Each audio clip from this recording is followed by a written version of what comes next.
وَلَنَبْلُوَنَّكُمْ بِشَيْءٍ مِّنَ الْخَوْفِ وَالْجُوعِ وَنَقْصٍ مِّنَ الْأَمْوَالِ وَالْأَنفُسِ وَالثَّمَرَاتِ، ہم ضرور آزمائیں گے دنیا کی زندگی میں تمہیں خوف کے ذریعے، بھوک کے ذریعے، جان اور مال میں نقص کے ذریعے۔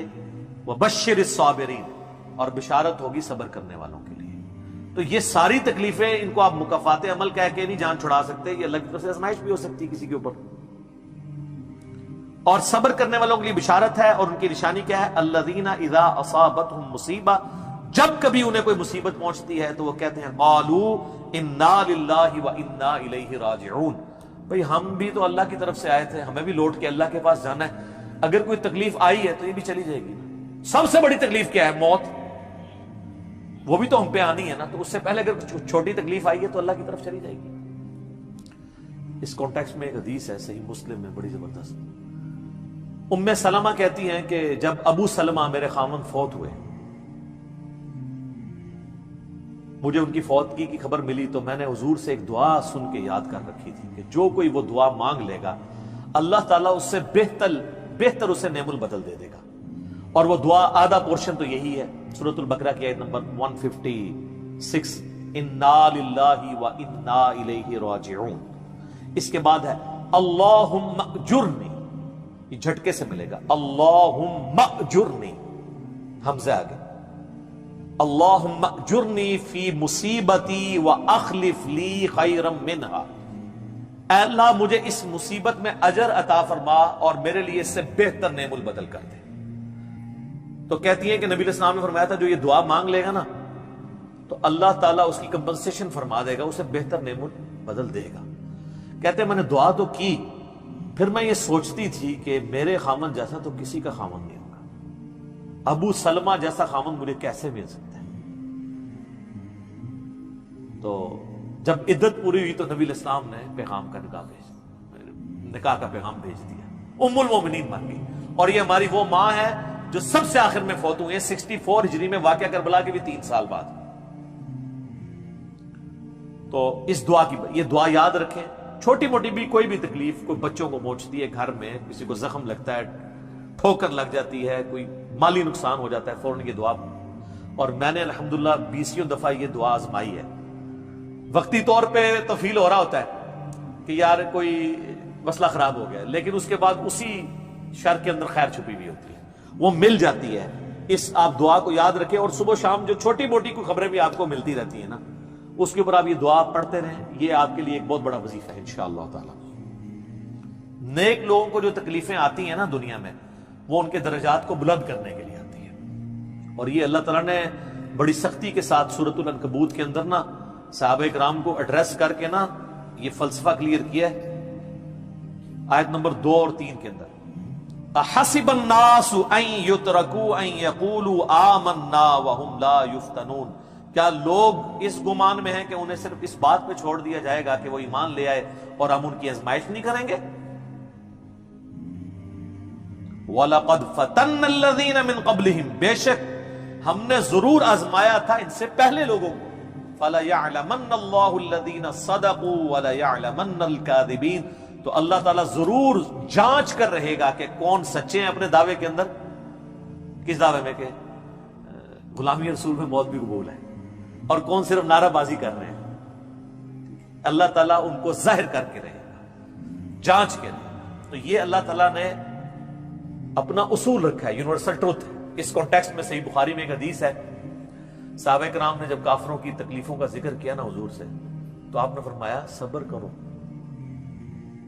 اللہ کی قسم تم سے اگلے لوگوں کو زمین میں گاڑا جاتا تھا، سر کی مانگ پہ آرا رکھا جاتا تھا اور کہا جاتا تھا کہ اسلام چھوڑ دو، اور وہیں ان کے 2 ٹکڑے کر دیے جاتے تھے، وہ اپنے دین پہ قائم رہتے تھے۔ لوہے کی کنگیاں ان کے گوشتوں پہ پھیری جاتی تھی، حتیٰ کہ ہڈی تک پہنچ جاتی تھی، تب بھی وہ اپنے دین پر ثابت قدم رہے۔ تو نبی علیہ السلام نے اپنے صحابہ کو اگلے لوگوں کی یہ تکلیف گنوائی۔ تو اب وہ جو اتنی تکلیفیں کاٹتے رہے ہیں، وہ کوئی مکافات عمل نہیں ان کے لیے ہوا، آزمائش تو ہوئی ہے نا جی۔ تو نیک اور برے لوگوں کے اعتبار سے ڈیفرنٹ ہے، یہ ذہن میں رکھیے گا۔ بخاری اور مسلم کی متفق علیہ حدیث ہے، نبی علیہ السلام نے فرمایا مسلمان کو کوئی بھی تکلیف پہنچتی ہے، دکھ درد بیماری، کوئی اندیشہ کہتے ہیں ذہنی ٹینشن کو، صرف کہ یہ نہ ہو جائے، حتیٰ کہ اس کے پاؤں میں کانٹا بھی چبھ جائے، تو اللہ تعالیٰ اس کے بدلے میں اس کے گناہوں کو معاف کر دیتا ہے۔ اور مسلم شریف میں ڈیٹیل ہے کہ جب یہ سورۃ النساء کی آیت نمبر 123 نازل ہوئی نا، کہ چھوٹے سے چھوٹے اعمال کا بدلہ بھی ملے گا، چھوٹی سے چھوٹی نیکی کا بھی، تو صحابہ پریشان ہو گئے، ان کا یا رسول اللہ ہم تو یہ تو سارے پکڑے جائیں گے، کس طریقے سے کوئی بندہ پرفیکٹ ہو سکتا ہے؟ تو حضور نے فرمایا پریشان ہونے کی ضرورت نہیں ہے، مسلمان کو جو دنیا میں تکلیفیں اور بیماریاں آتی ہیں نا، وہ اس کی ان غلطیوں کا کفارہ بن جاتی ہیں۔ حتیٰ کہ جامعہ ترمذی میں، ابو داؤد میں ایک حدیث ہے، نبی علیہ السلام نے فرمایا کہ دنیا میں سب سے زیادہ تکلیفیں انبیاء کو آتی ہیں، تو کیا انبیاء پہ مکافات عمل ہو رہا ہوتا ہے؟ نعوذ باللہ۔ اس کے بعد ان پہ آتی ہیں جو ان کے بعد اللہ تعالیٰ کو سب لوگوں سے بڑھ کے محبوب ہوتے ہیں۔ آپ نے صحابہ کا بھی نام نہیں لیا، فرمایا جو بھی، وہ اس زمانے میں بھی ہو سکتا ہے، آج کے زمانے میں بھی، کیونکہ بعض صحابہ تو ایسے ہیں جنہوں نے کفر کی زندگی میں بھی موج کی ہے اور اسلام کی زندگی میں موج کی ہے، وہ تکلیفوں سے گزرے ہی نہیں ہیں۔ اچھا، اور پھر فرمایا اس کے بعد وہ لوگ ہیں جو اس کے بعد اللہ کو سب سے بڑھ کر محبوب ہوتے ہیں، حتیٰ کہ انسان پہ تکلیفیں آتی رہتی ہیں اور اس کی موت کا وقت آ جاتا ہے اور اللہ تعالیٰ اسے پاک و صاف کر کے دنیا سے اٹھا لیتا ہے۔ یہ جو لوگ کہتے ہیں نا یار وہ موت کے وقت فلانے کے ساتھ، یار وہ احمد دیدہ صاحب 9 سال تک قومے میں رہے ہیں، اتنی اسلام کی انہوں نے خدمت کی، ہزاروں عیسائیوں کو مسلمان کیا، لاکھوں مسلمانوں کے ایمان کی حفاظت کا سبب اللہ نے ان کو بنایا، لیکن وہ 9 سال تک قومے کی حالت میں رہے، 1996 سے لے کے 2005 تک۔ تو کوئی کچھ کہتا تھا جی یہ وہ عیسائی بھی ان کو کہتا تھے دیکھو جی اس کو بدوا لگ گئی اور یہ وہ ہو گیا، گستاخ ہے، یہ وہ ہے۔ تو یہ تو کوئی طریقہ نہیں ہے۔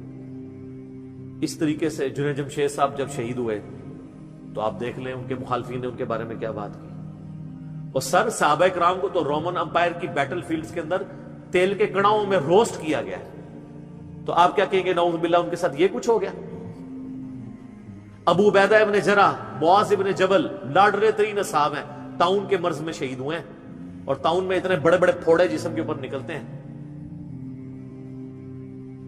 آپ تو سمجھتے ہیں کہ صحابہ کرام جو ہے وہ بڑے سکون سے بیٹھتے ہوں گے اور پھر کلمہ پڑھتے ہوں گے، ساتھ ہی ایسے روح پرواز کر جاتی ہوگی۔ حضرت حمزہ ابن عبد المطلب کا مسلح ہوا ہے، سید الشہداء ہیں۔ حضرت حسین علیہ السلام کے ساتھ جو کچھ کربلا میں ہوا ہے، تو نیک بندوں اور عام بندوں کے اعتبار سے اس کا حکم ڈیفرنٹ ہے۔ نیک بندوں کے درجات بلند ہوتے ہیں، حسین ابن علی سے اتنی بڑی قربانی نے اللہ نے لی کہ قیامت والے دن ان کو جنتی نوجوانوں کا جو سردار ہونا ہے اس کو جسٹیفائی کیا جائے کہ آؤ جی حسین جیسی ہے کسی قربانی، بنا دینا ہے سردار، آ جاؤ لے کے آؤ۔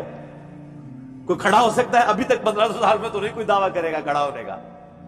تو اللہ تعالیٰ نیکیوں کو جسٹیفائی بھی کرواتا ہے، وہ مکافات عمل نہیں ہو رہا ہوتا۔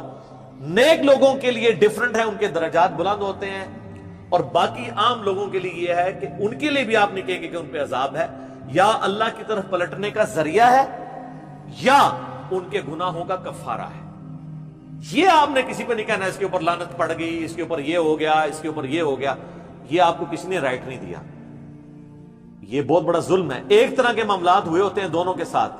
اب آپ دیکھ لیں سنیوں میں سے کوئی جیل میں جاتا ہے تو شیعہ کہتے ہیں دیکھا جی مکافات عمل ہے، شیعہ میں سے کوئی جاتا ہے سنی کہتے ہیں مکافات عمل ہے۔ تو یہ آپ جو مرضی، اور اپنوں کے لیے کہتے ہیں آزمائش ہے۔ تو یہ آج کی ڈیٹ میں آپ نے سب کے لیے آزمائش ہی کہنا ہے، ورنہ یہ مسئلہ بالکل خراب ہو جائے گا۔ اللہ ہی اللہ جی، اللہ تعالیٰ سے خیر مانگنا چاہیے، اللہ تعالیٰ کی طرف رجوع لانا چاہیے۔ اس حوالے سے بخاری اور مسلم دونوں میں حدیث ہے، میں اب آپ کو تھوڑے وظیفے بھی بتا دوں نا۔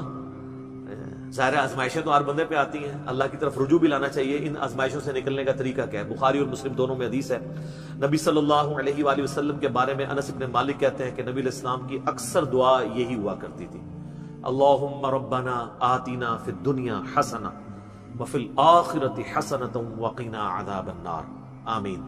یہ بخاری مسلم میں بھی ہے، سورۃ البقرہ کی آیت نمبر 201 ہے۔ اے اللہ ہمیں دنیا میں بھی بھلائیاں عطا فرما اور آخرت میں بھی بھلائیاں عطا فرما، اور آخرت کی سب سے بڑی بھلائی بھی ساتھ مانگ لی، وقنا عذاب النار، آگ کے عذاب سے ہمیں بچا لے، آمین۔ یہ اکثر آپ کی دعا ہوتی تھی۔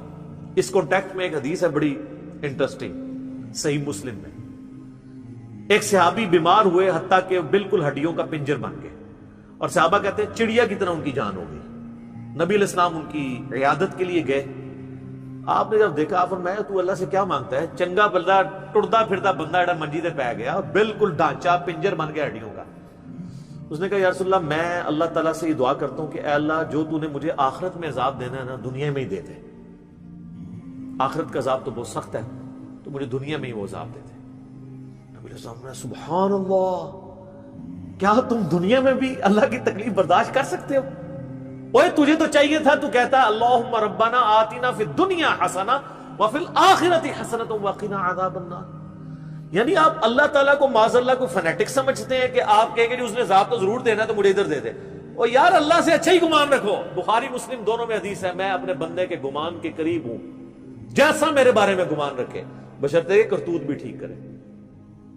تو سر ہم تو یہ کہتے ہیں یا اللہ ہم نہ تیری آزمائش کے قابل ہیں نہ تیرے عذاب کے قابل ہیں، ہمیں بلا حساب و کتاب ہی جنت میں داخل فرما دے، آمین۔ تو میں اپنے بندے کے گمان کے قریب، اچھا گمان رکھیں انشاءاللہ تعالی اینڈ رزلٹ بھی اچھا ہوگا۔ آپ اللہ سے گمان اچھا رکھیں، یہ گمان بہت اہم چیز ہے، اور یہ آپ کا جو کانفیڈنس ہے نا اللہ کے اندر کہ انشاءاللہ اللہ میرے ساتھ خیر کا معاملہ ہی کرے گا۔ اچھا کئی لوگ ہیں وہ کہتے ہیں منو تے اللہ نے دینے ہی عذاب ہے، استغفر اللہ تو بولی۔ آپ چاہے اچھے اعمال کرتے ہیں برے اعمال، تب بھی آپ نے یہ اپنے بارے میں یہ بات نہیں کرنی، یہ تو اور کسی کے بارے میں تو آپ نے سوچنا بھی نہیں سر، وہ تو کہانی ختم۔ وہ تو صحیح مسلم میں حدیث ہے نا، ایک شخص نے قسم اٹھا کے کہہ دیا تھا کہ اللہ تعالیٰ اس کو کبھی معاف نہیں کرے گا، وہ بڑا گنہگار شخص تھا، اللہ کی بارگاہ میں پہنچے، اللہ نے فرمایا تو نے میرے بھی آپ پہ کیسے قسم کھا دی؟ جا میں نے اس کو معاف کیا، تجھے دوزخ میں پھینکا۔ لا يسأل عما يفعل وهم يسألون، سورۃ الانبیاء کی آیت ہے۔ اللہ کو کوئی نہیں پوچھ سکتا اس نے یہ کیوں کیا، وہ سب کو پوچھ سکتا ہے کہ انہوں نے یہ کیوں کیا۔ یہ اللہ تعالیٰ کے بارے میں ناشکری پھیلانا سورہ الزمر میں ہے، لا تقنطوا من رحمت اللہ، اللہ تعالیٰ کے بارے میں مایوسی عوام کے اندر پھیلانا۔ لیکن اس کا دوسرا پہلو بھی غلط ہے کہ آپ رحمت کی آیتیں پڑھ کے تو لوگوں کے کام چوک کے رکھو، وہ بھی دوسری ایکسٹریم ہے، وہ بھی نہیں ہونی چاہیے۔ رحمت سے دھوکہ بھی نہیں کھانا، ہاں اعمال پورے کرنے ہیں اور پھر اللہ سے امید بھی رکھنی ہے۔ جو سیدنا ابوبکر نے حضرت عمر کو وصیت کرتے ہوئے کیا کہا تھا، کیا عمر جب تو جنتیوں کی طرف دیکھے نا تو دعا کرنا کہ میں بھی ان میں شامل ہو جاؤں، اور جب بھی تو جہنمیوں کا ذکر لائے تو اللہ تعالیٰ سے پناہ مانگنا کہ کہیں میں ان میں شامل نہ ہوں۔ انہوں نے اتنی آگے سے کہا کہ میں عشرہ مبشر ہوں۔ ٹھیک ہے، یہ معاملہ بہت سینسٹیو ہے، جن کو اللہ کا تعارف ہے نا تو وہ ان کی زندگی بڑے ڈر ڈر کے گزرتی ہے۔ تو یہ حدیث میں نے اس لیے بتا دی۔ ایک اور ذریعہ ہے ان آزمائشوں سے نکلنے کا، صحیح بخاری اور مسلم دونوں میں حدیث ہے، جس کی یہ خواہش ہے کہ اللہ اس کی عمر دراز کر دے اور اس کے رزق میں کشادگی دے دے۔ رزق میں دنیا کی ہر نعمت شامل ہے، ہم تو دولت ہی سمجھتے ہیں نا، اچھی صحت بھی رزق ہے، اچھی اولاد بھی رزق ہے، اچھی صحت بھی رزق ہے، مال کی فراوانی بشرطے کہ وہ فتنے میں نہ ڈال دے وہ بھی رزق ہے۔ ہر چیز دنیا میں جتنی بھی اہمیت ہے کی چیزیں جو ہم سمجھتے ہیں، تو بخاری اور مسلم دونوں میں الفاظ ہیں، جس کی یہ خواہش ہے اس کی عمر دراز ہو جائے اور اس کے رزق میں کشادگی ہو تو اپنے رشتہ داروں کے ساتھ حسن سلوک کرے۔ یہ ہے جناب وہ کام کرنے کا۔ حسن سلوک خالی ان کو تسلیاں نہیں دینا، ظاہر ہے قرآن اور حدیث میں جب رشتہ داروں سے صلہ رحمی کا ذکر آتا ہے تو یہ ہے کہ ان کے ساتھ قطع تعلق ہی نہیں کرنی، دوسرا ان کی فائنینشیل سپورٹ کرنی ہے۔ اس لیے آپ دیکھیں سب سے زیادہ حقدار زکوٰۃ کے صدقات کے آپ کے بہن بھائی ہیں، سب سے قریبی رشتہ ہوا ہے، اس کے بعد کوئی اور حقدار نہیں۔ باقی اس پہ تو امت کا اجماع ہے کہ جو صدقات اللہ کی راہ میں آپ کرتے ہیں اس سے اللہ تعالیٰ تکلیف ٹالتا ہے، منت سے نہیں ٹلتی۔ بخاری مسلم میں حدیث ہے کہ منت سے کنجوس کا مال ہی نکلتا ہے، تکلیف نہیں ٹلتی۔ لاجیکل ہے، منت تو یہ کہ یا اللہ پہلے یہ کر تو میں کراں گا، اور صدقے میں کیا ہے، یا اللہ میں نے تیری طرف سے تیری راہ میں یہ صدقہ کیا اور میں اس نیک عمل کا وسیلہ تجھے پیش کرتا ہوں، میرا مسئلہ حل کر دے۔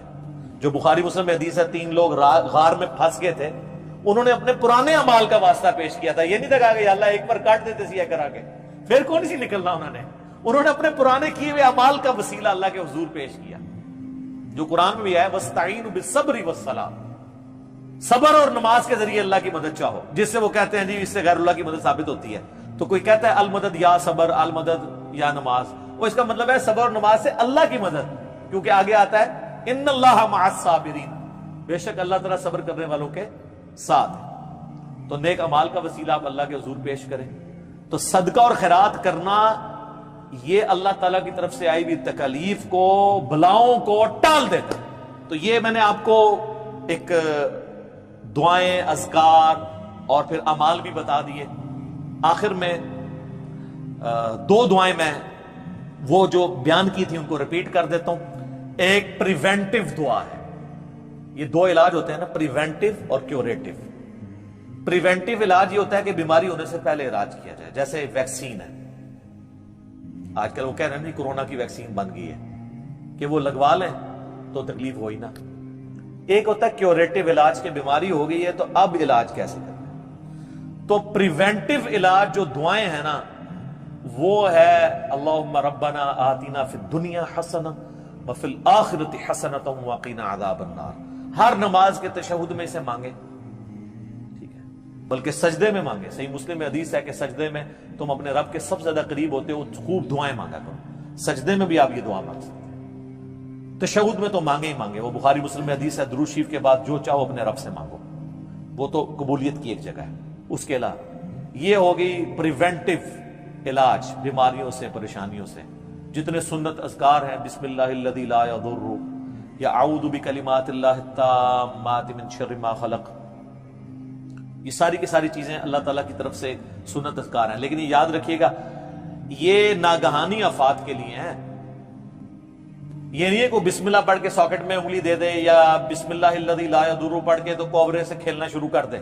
نہیں، وہ پھر آپ اپنے اوپر تقدیر خود غالب کروا رہے ہیں، پھر یہ اذکار نہیں اثر کریں گے. یہ ناگہانی آفات کے لیے. جب کوئی شخص اپنے اوپر خود تقدیر غالب کر لیتا ہے نا پھر وظائف ہو جاتے ہیں سائڈ کے اوپر. یہ ذہن میں رکھیے گا. پھر بھی جو تکلیفیں آنی ہے نا وہ تو آنی ہے اللہ کی طرف سے آزمائش والی. وہ تو ہمیں یہی ایٹیچیوڈ ہے کہ ہم اللہ تعالیٰ کی طرف جلائیں. اور وہی ہے کیوریٹیو علاج، کہ جب کسی بھی تکلیف آ جائے تو اب کیا کرنا ہے اس نے کہنا ہے انا للہ و انا الیہ راجعون اللہم اجرنی فی مصیبتی و اخلف لی خیرا منہا. یہ مکافات عمل کا سارا ٹاپک اس کا اینڈ میں کروں گا سورہ الحدید کی ان 2 آیات کے اوپر، جس کے بعد صبر آ جائے گا. صبر کہ اللہ تعالیٰ نے یہ تکلیف کا سلسلہ دنیا میں جو رکھا ہوا ہے اس پہ صبر کے لیے کیا ترغیب دلائی ہے. آیت نمبر 22 اور 3، ما اصاب من مصیبت فی الارض ولا فی انفسکم، کوئی مصیبت بھی ایسی نہیں کہ زمین میں آئے. زمین میں کیا مصیبت آتی ہے؟ زلزلہ، وبائی امراض، سیلاب، طوفان. ولا فی انفسکم، اور نہ کوئی ایسی مصیبت کہ تمہاری جان میں آئے. جان میں ہر طرح کی بیماری، کسی کو بلڈ کینسر ہو گیا، کسی کے گردے فیل ہو گئے، کسی کو ہیپاٹائٹس ہو گیا، تو اللہ فرماتا ہے الا فی کتاب من قبل ان نبرأھا، یہ ہم نے لوح محفوظ میں پہلے ہی لکھا ہوا ہے، اس سے پہلے کہ ہم یہ تکلیف بھیجیں. کام ہی ختم ہو گیا. اللہ کہتا ہے ہم نے تو یہ طے کیا، یہ ڈیسٹنی ہے، تمہاری تقدیر ہے. ان ذالک علی اللہ یسیر، یاد رکھنا یہ اللہ کے لیے بڑا احسان ہے، بہت آسان ہے. کوئی یہ بھی کہہ سکتا ہے کتنا ہو گیا، پہلے ہی اللہ کو پتا ہے. اللہ کے علم کے لیے آسان ہے. سورۃ الانعام میں تو یہاں تک آیا ہے کہ خشکیوں میں یا سمندروں کے اندر کسی درخت کا اگر پتا بھی گرتا ہے نا تو اللہ کو پہلے سے علم ہے. اور زمین کی گہرائیوں میں کوئی دانہ بھی پھوٹتا ہے نا وہ پہلے. اب ظاہر ہے ہمارا ذہن تو اس ڈیٹے کو سمجھ نہیں سکتا، بلکہ آج ہم نے لیپ ٹاپس میں، ہارڈ ڈسک میں وہ ڈیٹا سٹور کر لیا ہے جو 8 سے 100 سال پہلے کا انسان اس کو ماننے کے لیے تیار نہیں ہوگا کہ یہ ٹچ سکرین موبائل کیا کر سکتا ہے، اتنی دور بات کر سکتے ہیں. وہ تو اس کو بھی ماننے کے لیے تیار نہیں ہوں گے. لیکن ہو گیا نا کہ انسان کو اللہ نے ترقی کرائی ہے، تو اللہ کا علم تو بہت کامل ہے. لِكَيْ لَا تَأْسَوْا عَلَىٰ مَا فَاتَكُمْ، یہ ہم نے اس لیے کیا، یعنی ہم نے تقدیر میں پہلے یہ چیزیں لکھی تھی تاکہ تم مت افسوس کرو اس چیز پہ جو تم سے چھین لی جائے. وَلَا تَفْرَحُوا بِمَا آتَاكُمْ، اور اس پہ شیخی مت بگاڑنا جو اللہ نے تمہیں دی ہے. اللہ کسی سے لے کے ازماتا ہے تو کسی کو دے کے بھی ازماتا ہے.